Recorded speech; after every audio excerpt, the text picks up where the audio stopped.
नमस्कार दोस्तों, स्वागत है आपका अपने वीजी नॉलेज में। आज उस व्यक्ति की बात करने जा रहे हैं जिसने गुजरात के अहमदाबाद को हिलाकर रख डाला था, जिस पर 25 से भी ज़्यादा कत्ल के केस दर्ज थे।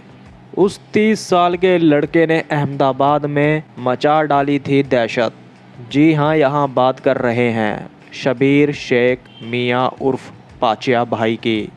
15-16 साल की उम्र में जब पाचिया स्कूल में पढ़ा करता था तो वो अपने कुछ दोस्तों के साथ लगकर हथियार रखने शुरू कर देता है। उस समय गुजरात में दंगों का समय था। उन्होंने सोच रखा था कि अगर कभी हमला होगा तो वो भी अटैक कर देंगे। उनके पास हैंड ग्रेनेड भी थे। बताया जाता है कि वो हैंड ग्रेनेड लतीफ़ युवाओं में बंटवाता था ताकि कभी भी उन पर हमला हो तो वो घबराए नहीं, सीधा इनसे हमला कर दें। एक दिन पाचिया भाई दरियापुर में क्रिकेट खेल रहा था। उस समय उसकी जेब में हैंड ग्रेनेड था। जब बॉलर ने बॉल डाली तो उसकी बॉल लगने से ग्रेनेड वहीं फट जाता है। शबीर उर्फ पाचिया भाई बुरी तरह जख्मी हो जाता है। 8 महीने वो हॉस्पिटल में भर्ती रहा। ठीक होने के बाद जब वो वापस आया तो वो अपनी कम्युनिटी में हीरो की तरह छा गया। लोग उसको इस तरीके से जज करने लगे कि कैसे वो जेब में ग्रेनेड लेकर घूमता है और उसके फटने के बाद भी वो कैसे जिंदा बचकर निकला और बड़े ही हिम्मत वाला शख्स है, ऐसा उसके लोगों का मानना था। मगर ये एक तरह से क्रिमिनल एक्टिविटी को बढ़ावा देना था। उसके पिता कुछ कपड़ों का काम किया करते थे और भाई ऑटो चलाता था। जब पाचिया 9 से 10 साल की उम्र का था तो उसके पिता की मौत हो गई थी। बड़ा भाई ऑटो रिक्शा चलाकर फैमिली का गुजारा किया करता था। पाचिया की माँ और उसकी 2 बहनें थीं। आगे चलकर पाचिया की दोस्ती लतीफ़ गैंग के लोगों से हो जाती है। उस दौर में बच्चों से स्मगलिंग का काम करवाया जाता था। राजस्थान से गुजरात में शराब की स्मगलिंग होती थी।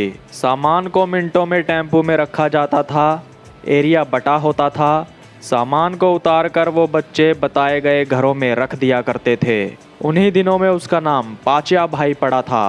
पाचिया के बारे में ये भी कहा जाता है कि वो रूपम सिनेमा पर टिकट ब्लैक किया करता था। वो 5 वाली टिकट को 10 में देता था। आगे चलकर उसने हथियारों का काम करना शुरू किया। अपने इलाके में उसने दादागिरी करनी शुरू कर दी। अब्दुल लतीफ़ का उसके सर पर हाथ था। किसी केस के चलते उसको अहमदाबाद को छोड़कर मुंबई जाकर रहना पड़ा। लेकिन जिनके पास वो गया था उनको एक केस में जेल जाना पड़ा।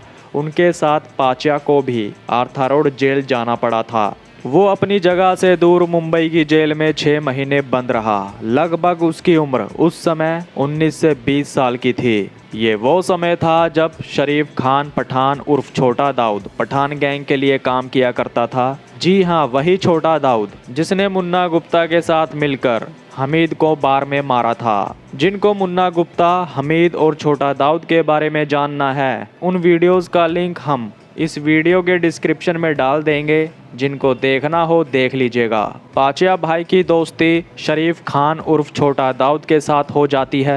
6 महीने की सज़ा काट कर पाचिया वापस अहमदाबाद चला जाता है। वहां जाकर वो दारू का धंधा शुरू कर देता है। छोटा दाऊद के कहने पर पाचिया की लतीफ़ के साथ और ज़्यादा नज़दीकियां बढ़ जाती है।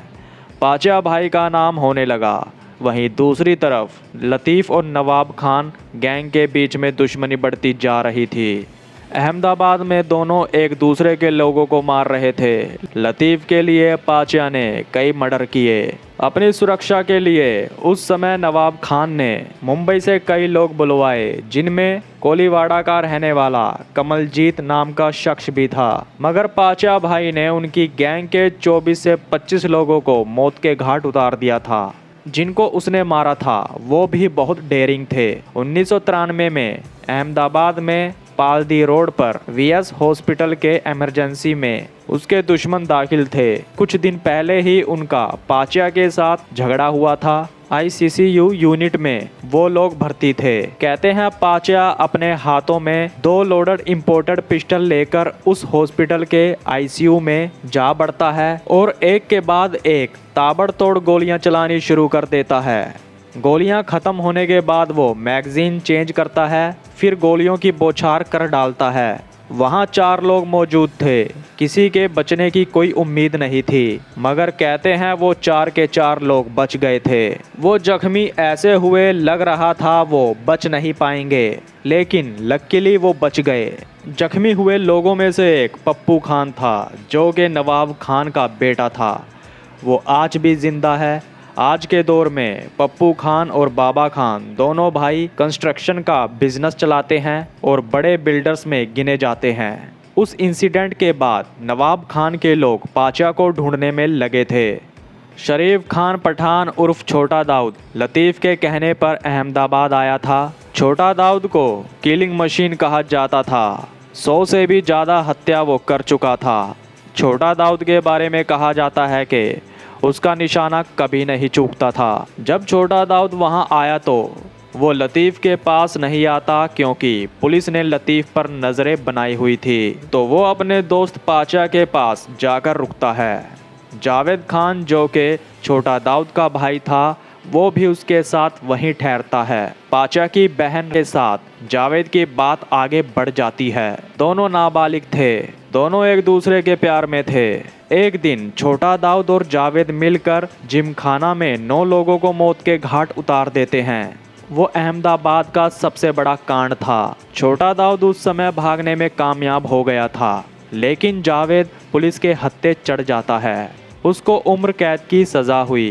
पिछले 22 सालों से वो साबरमती जेल अहमदाबाद में है। बताया जाता है कि पाचा की बहन भी जावेद के अरेस्ट होने से पहले एक्सटॉर्शन केसेस में शामिल थी। उस पर भी केस दर्ज हुआ। जावेद के जेल में जाने के बाद उसको भी जेल भेज दिया गया। वहीं पर उनकी शादी हुई। दोनों अपनी अपनी सज़ा साबरमती जेल में काट रहे हैं। पाचा के मर्डर को लेकर 2 बातें कही जाती हैं। पहली के नवाब खान के घर में पप्पू खान की शादी थी। पाचा ने चैलेंज किया था कि मैं तुम्हें वहीं आकर मारूंगा। पाचा शादी में जाता है। वहां पर खड़े बॉडीगार्ड को वो मार देता है, लेकिन तभी पीछे से आकर पाचा के सर पर वार किया गया। वो वहीं गिर जाता है, जिसके बाद नवाब खान के लोग उसको गोलियां मार देते हैं। वहीं दूसरी बात ये कही जाती है कि पाचा का मर्डर अहमदाबाद के भटियार गली 3 दरवाज़ा पर हुआ था। वो 3 लोग थे जो यामा पे आए थे। नवाब खान पठान के लोगों ने उन पर गोलियां चला दी थी, जिसके बाद पाचा के 2 साथी वहां से भाग निकलते हैं। चारों तरफ से 22 गोलियां पाचा को मारी गई थी और वो फायरिंग दुकानों में से हो रही थी। पाचा को वहीं पर मार दिया गया था। जिस समय वो मारा गया था उस समय उसकी उम्र 30 साल थी। उसकी शादी नहीं हुई थी। आज की बात करें तो उसका परिवार वहीं पर रह रहा है। तो दोस्तों, ये थी पाचा भाई की जिंदगी से जुड़ी कुछ बातें। अब तक के लिए इतना ही। तो नमस्कार दोस्तों।